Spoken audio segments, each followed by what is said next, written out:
Hello everyone! Should I have done this yesterday? Yes. Did I have a fuck ton of stuff to do also?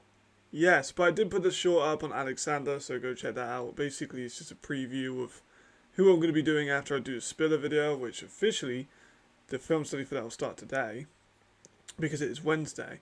But first and foremost, if the light, I'm recording this fine, it looks alright in the camera, but it's dark outside, yet for some reason, the sun, even though the sun isn't that way, is coming right through into this and it's making my skin look even paler than it already is.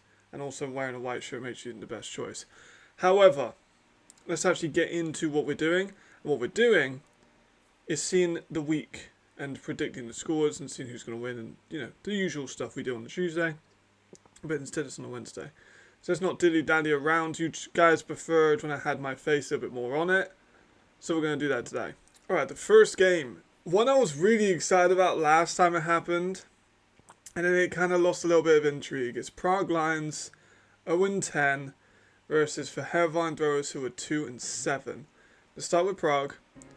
I don't think I have to say it again. It's offensive line. It's always been offensive line. Since week 1, it's been offensive line. Perkins, I think, is a fine quarterback. You can't do anything behind that offensive line. The running game, obviously we know how good Zulek is. Can't do anything without an offensive line. We know how good the receivers are. Can't get them the ball without offensive line. I know you can't sign them, but at least get heavy. At least put in extra running backs for blocking. Like, Zero and Chavis Johnson-Fisher, both the running backs they brought in as ease. Neither of them are fantastic blockers. And that's not really helped them. So that's just one thing I wanted to touch on. But I've said about it every week, so. Secondly, don't man up on Robitaille. Robitaille is too fast, too quick, too agile for any of the DBs in Prague to cover with. And I'd say that with all due respect, none of them can touch Roby in terms of his agility. So don't man up on him. Don't even try. Stick with two people over the top as a shell. Otherwise, he's just going to rip straight through it for long touchdowns all day. I don't think anyone could stop him. First quarter Lions. They won against Vienna, if you only count the first quarter. They were competitive in the last game against Munich, if you only count the first quarter. They need to start how they mean to go on. They could get a win here. It's possible they get a win here. They just can't let it slip. They do the first quarter like, yeah, there we go, all done. I mean, we saw the same with Hamburg, but way earlier in the season. It was just less obvious. They started well. I talked about that at the time. They started pretty good. They were in the game against Hamburg. I think they lost both of those games by only 10 points. They just let it go. So they just need to do well. That's very much the same thing. Kind of similar with Berlin. Berlin on steroids. First quarter fine, third quarter is horrible. So they need to nail that on, and I think they maybe have sign. For Verheervine, Mangel's been the hot hand. He's been excellent. In the last couple of games, he's been real good. This whole season, he's been good. I was extremely critical of him coming into this year. Didn't think he would be very good. He's proved me wrong. Looks solid, especially behind a bad team. Like if you put him in Berlin, or you put him in Munich. Obviously, I'm not saying to replace the starting quarterbacks there, but I think that he would do pretty good. So just let him keep moving. Don't get killed by the screens. We saw last time with Vostav, they gave them so many issues with those short screens. It killed them. It really did. Like they were getting away from Rodion, the two American defensive ends. I made a short about it if you want to go watch that. To Matt Cole, and that gave him a lot of issues. Radim Kadius could give him that issue. So could Joseph Zanotto, Lucas Kadlec. There's a ton of check talent and not even factoring a receiver with Phillips Jackson, but they could get killed by screens, and that is shown to be something they're very vulnerable to. They need more from the D-line. Not just in a production standpoint, although neither of them has been jumping off the stat sheet. I was watching tape back. They don't really mix up like the positions of their A's on D-line as well. Like they could send both of them off the same edge and give a fucking ton of problems. It's high risk, high reward, but with the Prague offensive line, now is probably the only time really going to get to do it. Send Crenshaw and Regan off the same side. Move them around. Move them. I don't fucking know. I'm not a defensive line coach, but just get a little bit creative. It will be fun, and I think they're going to walk away with quite a big one. I went for 31-14. In favor of the Enthroners. Honestly, I I don't know. Like, because I said about the Endroners winning with Warszaw, they got fucked up. I said about Prague winning the first time these guys match up, and Prague got fucked up. So, it kind of really could go either way. I think for Hervad, obviously the better team in four, and Prague never won the game. So I'm going to go for them to win. The second game is also one that is quite competitive and also could be very important in terms of playoff picture, which is the Madrid Bravos, who are 7-2, versus the Frankfurt Galaxy, who are 3-6. For Madrid, flags have become quite a common thing over the last few weeks. Taunting penalties, unsportsmanlikes, false starts, holdings, stuff like that have become very common, especially unsportsmanlikes, and a couple of players in particular have got a couple of those. I know sometimes, like, granted, like, you know, doing that down the sideline after a good run and getting a taunting penalty is unfortunate. It's just a bad referee call. But you know, if you know the refs are going to be strict with that kind of stuff, you've got to adapt to it. Defense is on fire. 4 picks against Weed when they played Cologne. They gave everyone a business over the last couple games. They've just been intercepting everyone. Pablo Rey had the last game. He got 2 picks and a forced fumble. They've had Evera's been on good form. Marquise Manning's adapted well. Like, the defense has been good all season. They've given everyone a ton of issues. And I think they're going to give McKay a few issues too, because he does not really use that short and intermediate route as much as I think he could. And I think going over the top of this team may cause them some issues. Keep O opening up as well. You know, you've got OB, who I'm not sure is going to be dressed in this game. He didn't dress in the last one. Molina came in, played well. Man Siestro broke out, had a great game. Willie Patterson, ton of options you can do with him. Mario Flores. Ralph Sonerdo's been a breath of fresh air at tight end this season. They've got a bunch of weapons they can use. The offensive line is really solid. So just keep opening up. This is the time to really get into the playoff picture, because they're not guaranteed playoff spot, and this is going to be a big win, especially in the conference, in terms of setting them up for that. The Galaxy have got a lot to do. They're out of playoff contention now, fully. They're done. Their season's over. They've had a calamity of a year. But Sandro needs to be in the second half. I'm not sure if this was an injury in the last game against Cologne, but Sandro had a great first half, running and catching. Looked great, exactly what we expected from Sandro. But then for some reason during the collapse, he didn't play in the second half. I'm not sure if he was injured, not sure if it's the coach's decision. If he's injured, fair enough. If it's his coach's decision, what the fuck are you doing?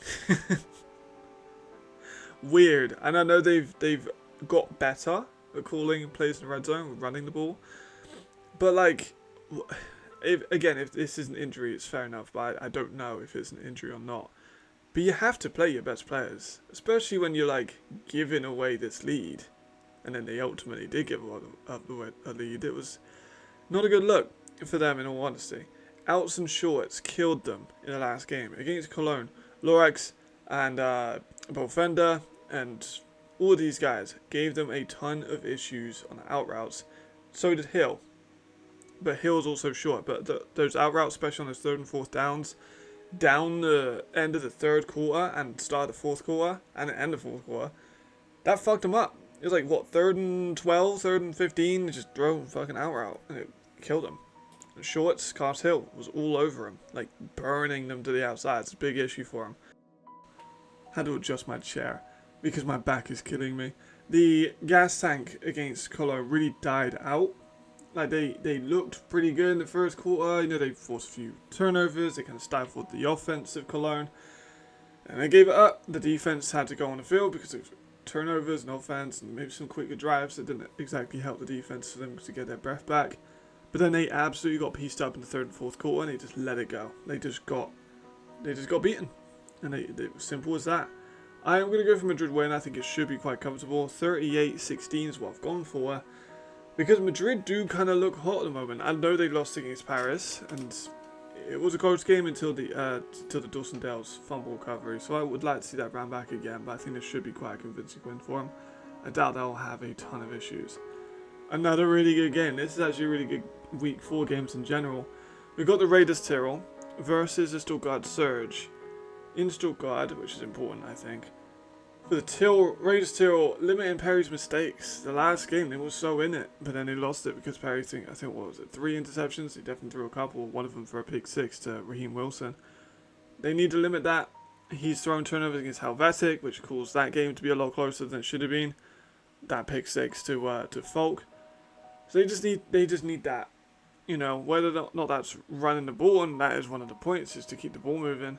But all 3 phases need to be perfect against the Surge. The Surge have proved they can score on defense, they can score on offense, they can score on special teams, they can stop you on defense, and also they can create turnovers on special teams.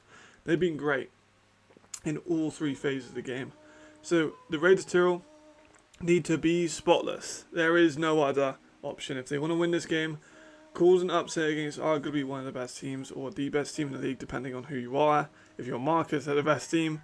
If you're Alfieri, they're the best team. But they need to be fucking perfect, otherwise they're going to lose this game. And I think a big part of that, keeping that, would be the run. They've got the best running offense in the league. They've got Hasavanta, who's been great. Bonatti's been great. We knew Bonatti was going to be good before the year because he was very good when Sandro got injured. But that's the goal. Run the fucking ball. Perry's a really good runner as well, so they've got a lot of options with that.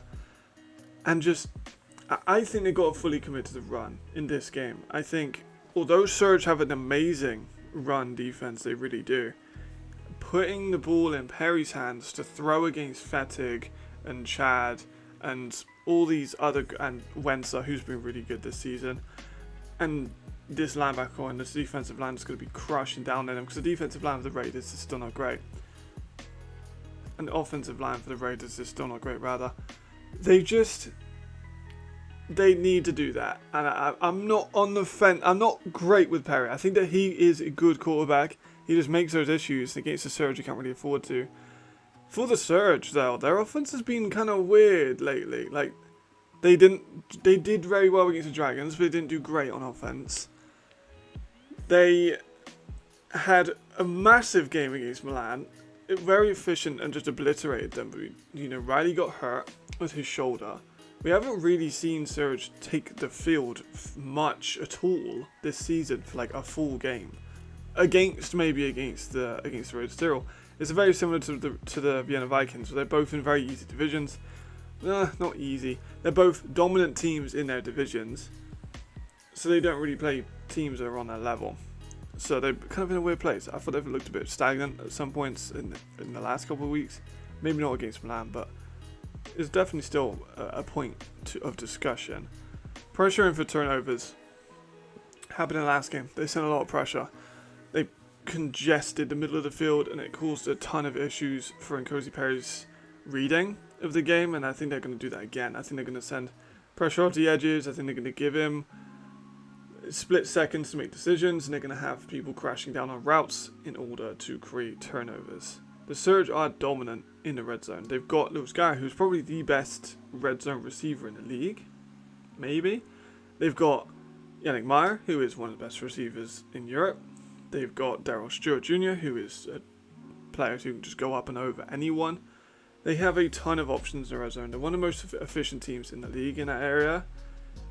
The Raiders need to stop them getting there. I know how you do it. We got to do it somehow. I think this one's going to be another close one. I really do. I'm going to go for 24-28 for the Surge. But it could be... The Surge could say, look, last game was a mistake. We saw this with Paris and with Ryan, where Paris didn't make the adjustments, and Ryan did, and Ryan blew the fuck out of them. That is a very real possibility with this. That Tyrrell don't make the adjustments, or the Surge don't make the adjustments, and one of them loses by quite a considerable margin. But it will be interesting to see how that one plays out. I think that game's going to be incredibly interesting overall. Paris versus Cologne. The Musketeers versus Centurions. 7-2 versus 4-5. Okay, so we're going to start with Paris. Good, but I've got a lot to say. This one's going to be a long video, I think. Keep Hill out of the game. Hill is one of the best receivers like in the league at the moment. He's hot as fuck. He had like 16 catches, 205 yards. He threw for a touchdown. He scored 2 in the air. He's been a problem. And Paris have injured DBs. I don't think Paris have anyone that can guard Hill one-on-one, personally. So I think he could cause issues if he's allowed to get the ball for them. operation of just don't let him get the ball. Pressure and contain is going to be massive. Weed is vulnerable to pressure.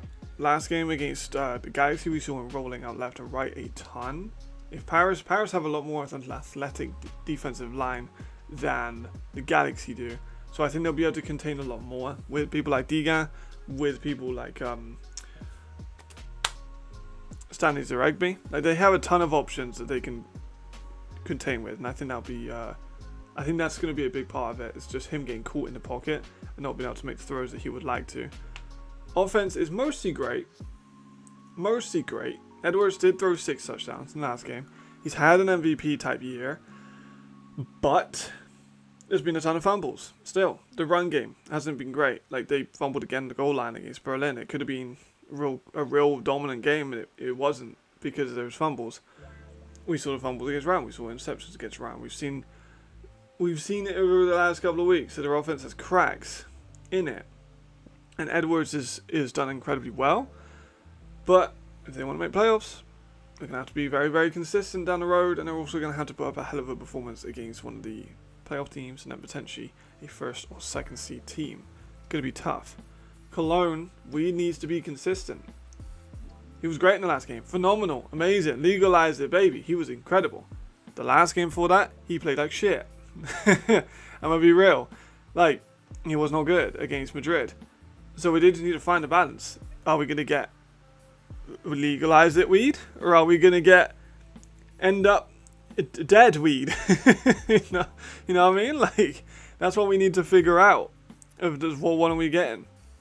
It's like meeting with your dealer. I don't smoke weed, but like, Jesus, this is tense. You know what I mean? Am I going to get set up? am I going to get done by the police for possession, or am I going to have a good time? You know, that's the kind of place that we're dealing with at the moment. Getting Hill the ball early and often. Of course, he had like 15, 16 catches, I think, in the last game. A lot of that did come in the second half, but he was incredible. They're going to be getting him the ball a ton, and that's very obvious that that's what Wade's going to do, because that seems like a really good connection at the moment for him and for the team. Active on the ball carrier. I just mentioned the fumbles. I just did. If they can rip the ball out, it might be able to cause some issues for Paris. It might be able to cause an upset. I don't know if they're going to be able to, but they could. I'm not sure if they're going to be able to catch up to Austin Mitchell, but they could. They've got Harris.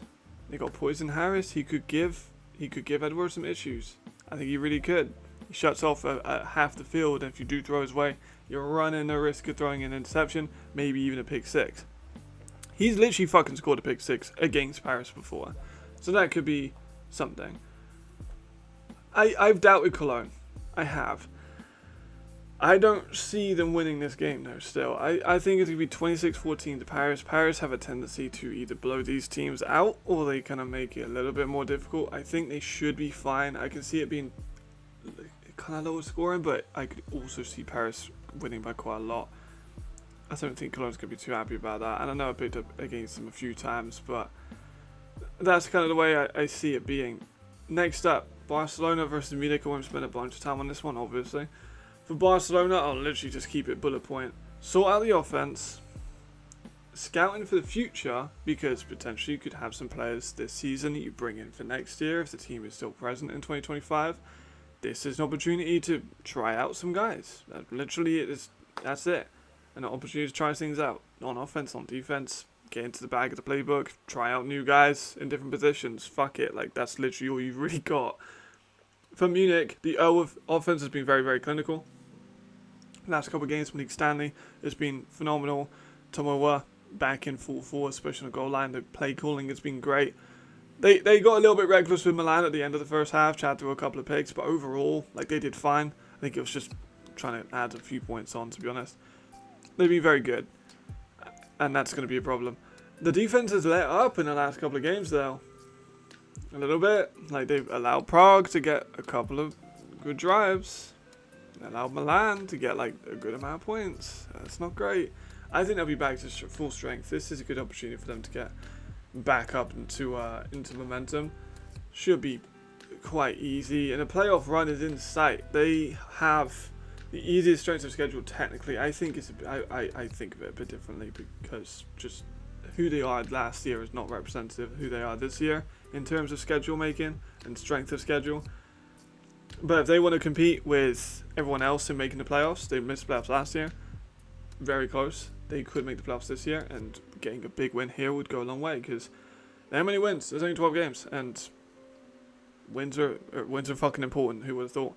I think it's going to be a blowout. I'm going to go for 50-0 minimum. And it's the only way where they get much out of this one, to be completely honest. Wrocław versus Berlin Thunder, a rematch that we've been waiting quite a lot for because we thought this would be very interesting at the start of the year, and it was a very good game.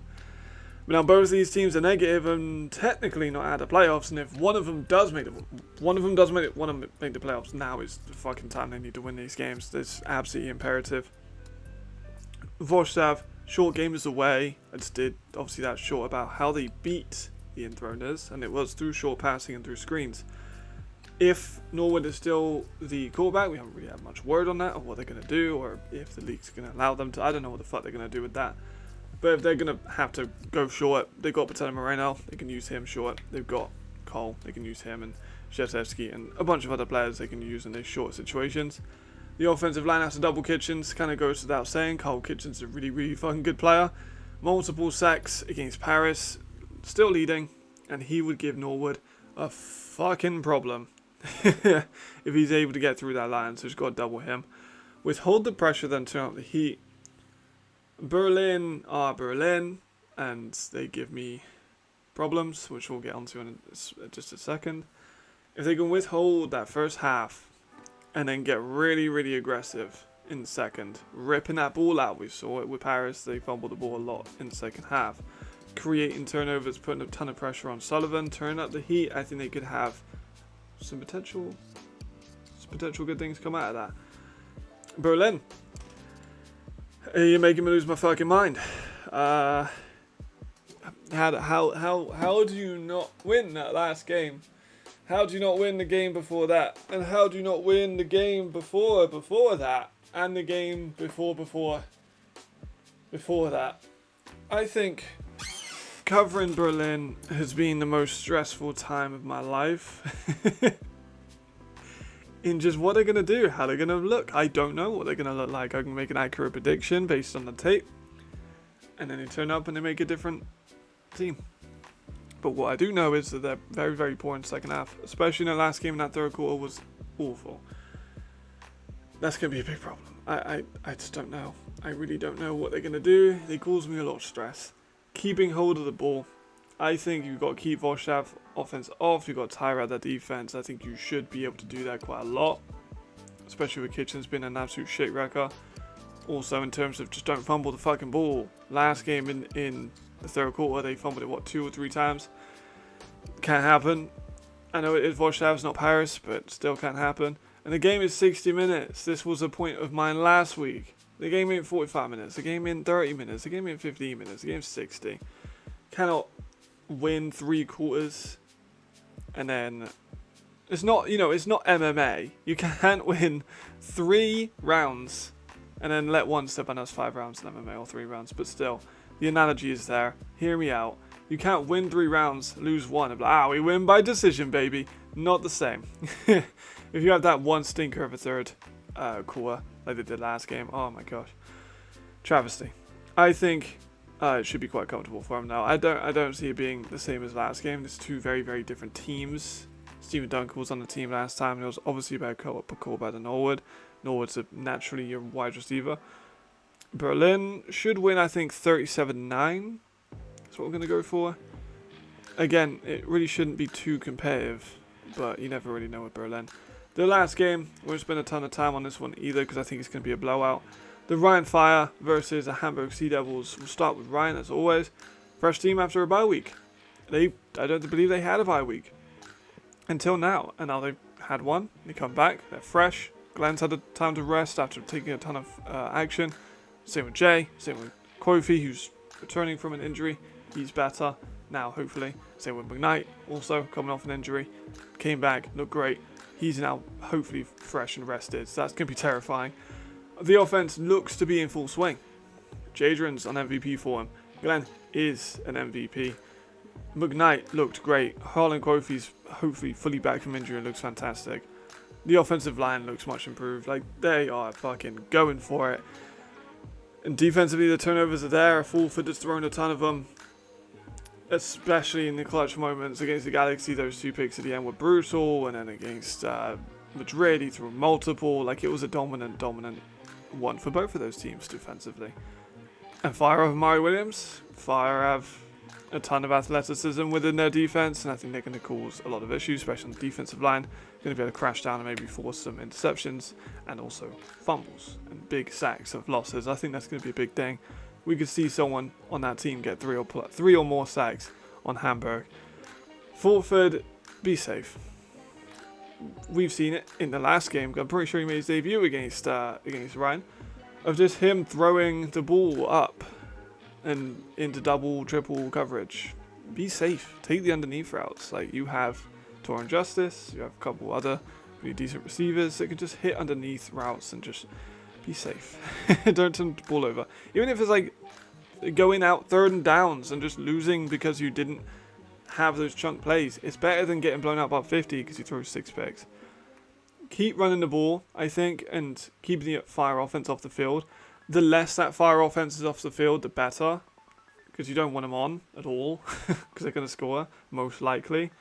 And the run is a thing. You invested, you brought in another running back, so you now got 3 of them that are decent. You may as well run it. The D is going to have to be perfect. Absolutely perfect. You cannot slip up once. I don't think they've got that. I don't think they've got a perfect defense, especially to deliver McKnight and Kofi and the offensive line and Jay and Glenn and Sergi. Like, this is just a 12-headed monster, because when you count in all the depth they have, like, it's just evil. And I think they're going to be struggling. I think Ryan Fire should win about 40-3. It shouldn't really be a close one, in my opinion. But that will do us here. This one was quite a long one. My back about halfway just started having spasms. I'm in immense amounts of pain at the moment. So I'm just going to finish off this intro very quickly. Or outro very quickly, so I'm that delirious, can't remember what I'm saying. Spiller video starts today. I need to do the posters for it. And then I will be streaming all weekend, all of these games naturally. And we'll get this edited up. Hopefully, the time is currently 10:43 in the morning.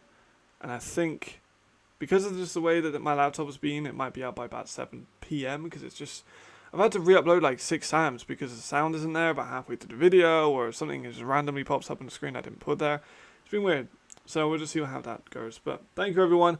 Sorry this was a day late. I had a lot of stuff to do. I will see you, it's Wednesday. I'll see you tomorrow for ELF Live. So yes, tune in. I'll see you then. Ta-ra. Stay sharp. Goodbye.